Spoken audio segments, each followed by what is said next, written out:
Fish finger খাওয়ার জন্য ভেটকি মাছ কেনাটা এখন প্রায় বিলাসিতায় এসে দাঁড়িয়েছে। তাই লোটে মাছ দিয়েই করে নিয়েছি ফিশ ফিঙ্গার। আজকে সেই রেসিপিটাই তোমাদের সঙ্গে শেয়ার করে নিতে চলেছি। অত্যন্ত ঘরোয়া সহজ উপায় কি করে ফিশ ফিঙ্গার বানিয়ে নেবো, তা আবার লোটে মাছ দিয়ে, মানে লোটে ফ্রাই। সবার প্রথমে বাজার থেকে কিনে নেবো বেশ বড় সাইজের ভালো মানের শক্ত দেখে লোটে মাছ। শক্ত দেখে কেন বলছি, নরম লোটে মাছ দিয়ে ফিশ ফিঙ্গারটা ভালো হবে না। কম বাজেটে চলছি বলে কি তার জন্য একেবারেই কম বাজেট চলবো সেটা কিন্তু নয়। এখানে বাজার থেকে আমি লোটে মাছটাকে কেটে ধুয়ে পরিষ্কার করে আনতে পারতাম, তবে এখানে লোটে মাছটাকে আমি বাড়িতে এনেই কেটেছি। একটা লোটে মাছকে দু টুকরো করি আমরা লোটের যে কোনো প্রিপারেশন করার জন্য। এখানে জাস্ট আমরা 4টে টুকরো করে লম্বা লম্বা ফিঙ্গারের সাইজে কেটে নেব। এবার বানিয়ে নেব মশলাটা। তার জন্য আমি এখানে নিয়ে নিয়েছি একটা ছোট সাইজের পেঁয়াজ, একটা ছোট সাইজের টমেটো, 7-8 কোয়া রসুন, অল্প একটু ধনেপাতা, দুটো কাঁচা লঙ্কা, 8-10টা গোলমরিচ, হাফ চামচের মতো সাদা জিরে, হাফ চামচের মতো ধনে, স্বাদ অনুযায়ী নুন, হাফ টিস্পুনের মতো হলুদ গুঁড়ো, ব্যাস। আর তেমন কোনো মশলা নেই। এই মশলাটাকে একদম জল ছাড়া শুকনো শুকনো করে বেটে নাও। তোমরা চাইলে এই মশলাটা শিলেও বাটতে পারো, তবে আমি আজকে মিক্সি ইউজ করছি। তবে মাথায় রেখো কোনো রকমের জল ইউজ করো না, আর জল মনে হয় লাগবেও না। পেঁয়াজ আর টমেটোর রসেই দেখবে এই বাটাটা ভালোভাবে বাটা হয়ে গেছে। দেখো কত স্মুথভাবে বাটা হয়েছে।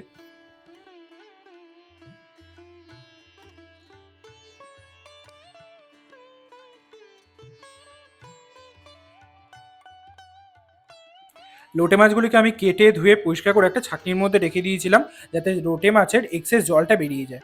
আমি এখানে পরিমাণে প্রায় 5টার মতো লোটে মাছ নিয়েছি মিডিয়াম সাইজের। 4টে টুকরো করেছি প্রত্যেকটার, মানে মোট 20টা টুকরো হয়েছে। আমি সেই মতো মশলাটা করে নিয়েছি, কোনো মশলাই এক্সেস হবে না সেরকম অনুযায়ী আমি মশলাটা করেছি। তোমরা যদি পরিমাণটা বাড়াও তাহলে মশলার পরিমাণও বাড়াতে পারো। এই মশলাটাকে ভালো করে মাখিয়ে রেখে দিতে হবে বেশ কিছুক্ষণের জন্য। এই রাখাটা তোমাদের উপর ডিপেন্ড করছে, তোমরা 1 ঘন্টা রাখতে পারো বা 1 দিন অবধিও রাখতে পারো। আমি এখানে পার্সোনালি এই মশলাটা মাখিয়ে প্রায় 1 দিনের জন্য ফ্রিজে রেখে দিয়েছিলাম, ডিপ ফ্রিজে একটা এয়ারটাইট কন্টেনারে। এটা 1 দিন পরের ক্লিপিংস। 1 দিন পরে দেখো মশলাটা ভালো করে মাছের মধ্যে লেগে গেছে, মাছের কালারটা পর্যন্ত চেঞ্জ হয়ে গেছে। এখন মশলা দিয়ে বেশ ভালো একটা স্ট্রং ফ্রেগ্রেন্স বেরোচ্ছে, আর মাছটাও বেশ অনেকটা নরম হয়ে গেছে। এখানে আমি স্লারি বানিয়ে নিয়েছি। এখানে আছে অ্যারারুট আর জল আর নুন আর গোলমরিচের একটা পাতলা স্লারি।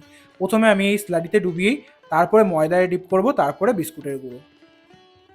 তোমরা চাইলে এই স্লারির বদলে একটা ডিম ফাটিয়ে তার মধ্যে নুন গোলমরিচ দিয়েও বানাতে পারো, তবে আমি এখানে ডিমটাকে অ্যাভয়েড করছি, শুধুমাত্র অ্যারোটা জলটা দিয়েই বানাচ্ছি। সাথে নিয়েছি ময়দা, সাথে নিয়েছি বিস্কুটের গুঁড়ো। তোমরা চাইলে ব্রেড ক্রামসও নিতে পারো বাড়িতে বানানো, তবে আমি আজকে বাজারের ব্রেড ক্রামস ইউজ করছি। সবার প্রথমে প্রসিডিওরটা ভালো করে দেখে নাও। লোটে মাছটাকে আমি ভালো করে আগে ময়দায় কোট করে নিচ্ছি। ময়দায় কোট করে নিলে তাহলে মশলাটা এই লোটে মাছের গায়ে একদম ভালোভাবে ইনট্যাক্টলি লেগে থাকবে। তারপরে আমি দিয়ে দিচ্ছি এই স্লারির মধ্যে। স্লাইডি থেকে উঠিয়ে আমি এটা দিয়ে দিচ্ছি বিস্কুটের গুঁড়োর মধ্যে।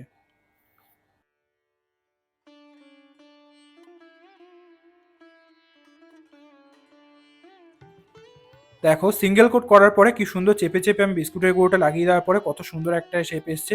কেউ এখন দেখে বলতে পারবে না যে এতে ভেটকি মাছের কোনো প্রিপারেশনই নেই, এতে আছে লোটে মাছ। আমি আজকে এটাতে ডাবল কোট করছি, তোমরা চাইলে সিঙ্গেল কোটও করতে পারো, তবে আমার পার্সোনাল প্রেফারেন্স অনুযায়ী ডাবল কোট করলে খেতে বেশি ভালো লাগে, বেশি ক্রাঞ্চি হয়। বিস্কুট গুঁড়োটা লাগানোর সময় মাথায় রেখো যে হাত দিয়ে একটু প্রেস করে করে লাগাবে, কেন কি লোটে মাছের টেন্ডেন্সি হচ্ছে সবসময় জল ছাড়া। এরকম বিস্কুটের গুঁড়ো লাগিয়ে বেশ কিছুক্ষণের জন্য রেখে দেবে। এবার আমি এখানে তেলটা গরম করে নিচ্ছি, যেই তেলের মধ্যে এখন লোটে ফ্রাইগুলি ভাজা হবে। আমি এখানে এই ফ্রাইগুলিকে শ্যালো ফ্রাই করব, তোমরা চাইলে এটাকে পুরো ডিপ ফ্রাইও করতে পারো।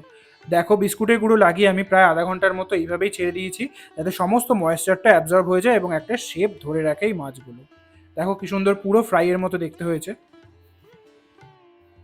তেলের মধ্যে আমি এখানে সাদা তেল ইউজ করেছি, তোমরা চাইলে সরষের তেলও ইউজ করতে পারো। তেলটা হালকা মিডিয়াম গরম হলে মিডিয়াম আছে একটু সময় নিয়ে ভাজতে হবে, যাতে মাছটা ভেতর অব্দি কুক হয়।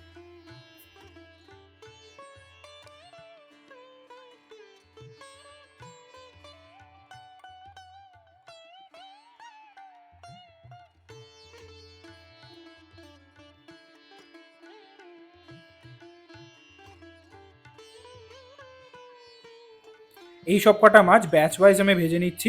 এক একটা ব্যাচ রান্না হতে প্রায় 5 থেকে 6 মিনিট মিডিয়াম আছে আমার সময় লেগেছে। দেখো কি সুন্দর গোল্ডেন ফ্রাই করে আমি তুলে নিচ্ছি।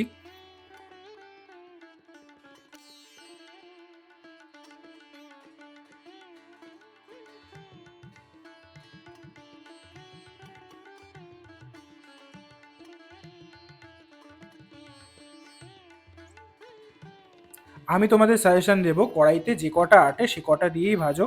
ব্যাচ ওয়াইজ ভাজো, যাতে ওভার ক্রাউড হয়ে গিয়ে তেলের টেম্পারেচারটা বেশি বা কম না হয়ে আসে। মাথায় রেখো হালকা মিডিয়াম আঁচেই এটাকে ভাজবে। যদি খুব চড়া আছে এই মাছগুলিকে ভেজে ফেলো, তাহলে বাইরে দিয়ে তো বেশ ভালো সোনালি কালার এসে যাবে, কিন্তু ভেতর দিয়ে মাছটা কাঁচাই থেকে যাবে। আমার দুটো ব্যাচেই মাছগুলি বেশ ভালো করে ভাজা হয়ে গেছে, দেখো হালকা সোনালী কালারের আমার হয়ে গেছে মাছগুলি। আর দেখে জাস্ট মুখে জল চলে আসছে। আমার এই রেসিপি দেখে তোমরা কারা কারা লোটে ফ্রাই ট্রাই করলে সেটা কিন্তু কমেন্ট সেকশনে জানাতে ভুলো না। আর আমার চ্যানেলে নতুন হয়ে থাকলে চ্যানেলটাকে সাবস্ক্রাইব করে দাও, আর পাশে থাকা বেল আইকনটা প্রেস করে দাও, যাতে আমার এইরকম জিভে জল আনা রেসিপি তোমাদের কাছে পৌঁছে যায় সবার প্রথমে আমার আপলোড করার সঙ্গে সঙ্গেই। তোমাদের সঙ্গে দেখা হচ্ছে অন্য কোনো ভিডিওতে অন্য কোনো রান্নার গল্প নিয়ে। ততক্ষণ আমি আমার এই মুখে জল আনা, মানে জিভে জল আনা লোটে ফ্রাই ট্রাই করছি। তোমাদের সঙ্গে দেখা হচ্ছে অন্য কোনো ভিডিওতে অন্য কোনো রান্নার গল্প নিয়ে। আহা, জাস্ট অসাধারণ। কে বলবে এটা ভেটকি মাছ দিয়ে রান্না হয়নি? কে বলবে?